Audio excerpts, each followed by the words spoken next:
Hello guys, and welcome back to another Tweaker Man video.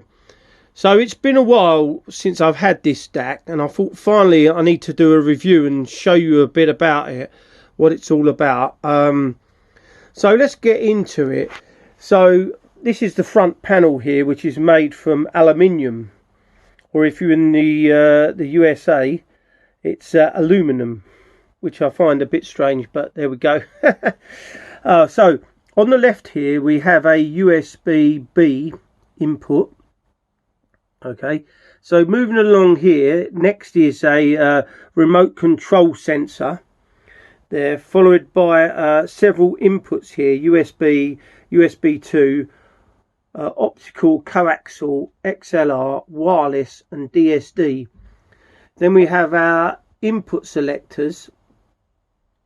And then next to that we have our wireless input selector there, which is for pairing with our USB dongle, which comes with this DAC. Okay, so we're going to switch to the back and show you the back next. So starting at the back panel here, we have two sets of analog outputs, which is really handy if you've got a couple of different amplifiers that you need to connect to this. And then we've got two XLR balanced outputs. Then moving over, we've got some digital inputs here: XLR, coaxial, optical, and another USB-B input. And then we have our IEC inlet for our mains. And just under that we have our fuse. So I'm going to do a fuse upgrade on this today as well, and treat the inside of the fuse holder and the fuse with some K gold, some deoxit gold. So what I'm going to do now is I'm going to remove the lid of this and show you the insides of the actual unit itself. So this is the DAC with the lid lifted off. So as you can see, this is one of those printed circuit boards, but there are some upgrades we can do to this. There's a series of capacitors in here that I'm sure can be upgraded. Not that this DAC is poor in any way, but I love to see if we can push these products on a bit further. So this is definitely something that can be looked at, and it can be lifted out fairly easy as well, which I'm quite happy with, the circuit board there. What I've noticed here is that they've got like a USB lead, just a plug-in one that runs from the front to the back here, which is quite easy. So that could be upgraded very easy to a better quality one, which I can produce myself. And I can also upgrade the internal wiring there, which is just PVC internal wiring there that comes along here to the power switch, which is underneath there. Yeah, all in all, it's really good. Yeah, this is quite upgradable, this DAC actually, and there's loads of other wires that can be upgraded in here as well. So we're going to do a fuse upgrade in this anyway today, just to push it on, just for you snake oil lads that don't like fuses. But hey, if you can hear a difference, that's all that matters. So yeah, this is a so I'm gonna go on to the sound quality of this in a minute, and obviously I can't compare this to a lot of other DACs that I've never listened to, so this is only my conclusions on this DAC. And bear in mind, I am not the best, and I'll admit that, at reviewing products. I know what I'm hearing. I'm not always that great at putting it down on paper and bringing it to you guys, but bear with me and I'll do my best on this particular product. So this DAC has a DSD 1794A DAC chip from Texas Instruments. So that's what this runs anyway. And here we have a nice toroidal power supply there as well. So we'll get on to the reviewing of this this DAC now, but I'm going to fit it back together first. So I want to start with I can listen to this DAC for a very long time without any fatigue, for hours on hours, and it's lovely. It has a very nice bass and treble and mid-range.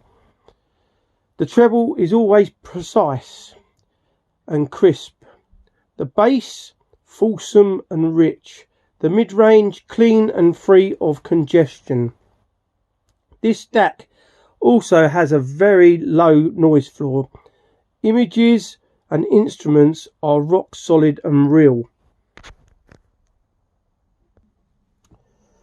Soundstage is also really wide and expansive, and this DAC has bags of detail.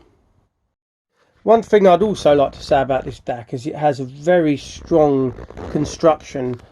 It's very heavy and it's really solidly built around the sides. It's a really nice heavyweight piece of equipment. So all in all, this is a very nice DAC with no fatigue, nice bass, treble and mid-range, great imaging, lovely soundstage with bags of detail. So let's get on now to replacing the fuse on the back of the unit. So I'm going to remove the fuse holder here. This is the stock fuse that's going in.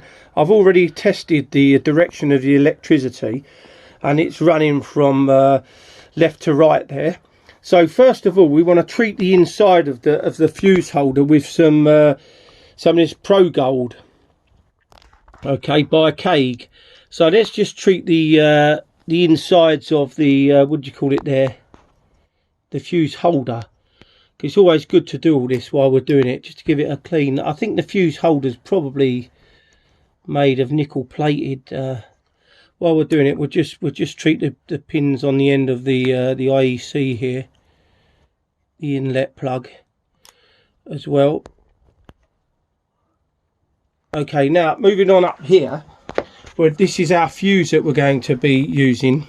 This has got a pure silver burn wire. I did do a community post on this and there people were telling me it hasn't got a pure silver burn wire, it has a silver alloy, but it doesn't. There's two types of these fuses and this one has definitely got a pure silver burn wire. It has copper end plates, silver plated on one end and then gold plated on the other.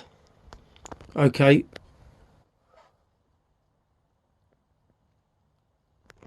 okay, so we're just going to leave that to sit to dry for a minute and then we're going to wipe it off. Right, so we're just going to wipe out the excess in there with the deoxit, because we don't want too much being left inside there. Okay, and then we're going to do the same with the fuse here. Okay, so here's our fuse there. Just going to wipe the excess off the ends. Okay, now we've got a little arrow here, which is going from left to right there, which we want to pop in to our fuse holder, which is down here. Okay, so we're going to pop that under here like so, get it in there. It's probably camera's gone out of thing a little bit. Then we're going to just pop that back in there. Okay, back a bit, there we go, and that's our fuse upgrade done. One thing I will say is when you're doing fuse upgrades, it's most imperative that you get the exact fuse rating for your piece of equipment, because if the fuse rating's too high, it could cause a fire if you had an electrical spike come through and it didn't blow the fuse. So that's that. So this also comes with a very nice remote control here and the Roksan wireless dongle for streaming. So one other thing I'd like to say is this player, you can't play SACD through it with the in the coaxial mode. you can only play high-res files through this DAC. So, which was a little bit disappointed on my behalf, because I was hoping to improve the sound quality of the SACD side. But this DAC has really improved the standard CD playback on this.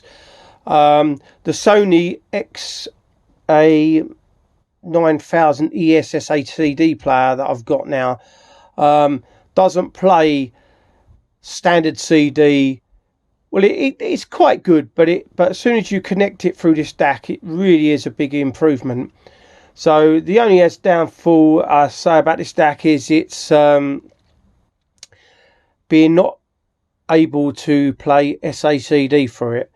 But there's always a compromise, I suppose. So I hope you like this video. I've tried to cover everything on this. As I said, I'm not the best at reviewing stuff. I'm great at listening and understanding it in my head, but when it comes to writing it down on paper, I'm not the best. So sorry about that. So thanks for watching another Tweaker Man video. If you're new to the channel, don't forget to subscribe. Don't forget to give this video a like. Don't forget to press that notification bell so you're notified every time I upload a video. And thank you for watching, guys.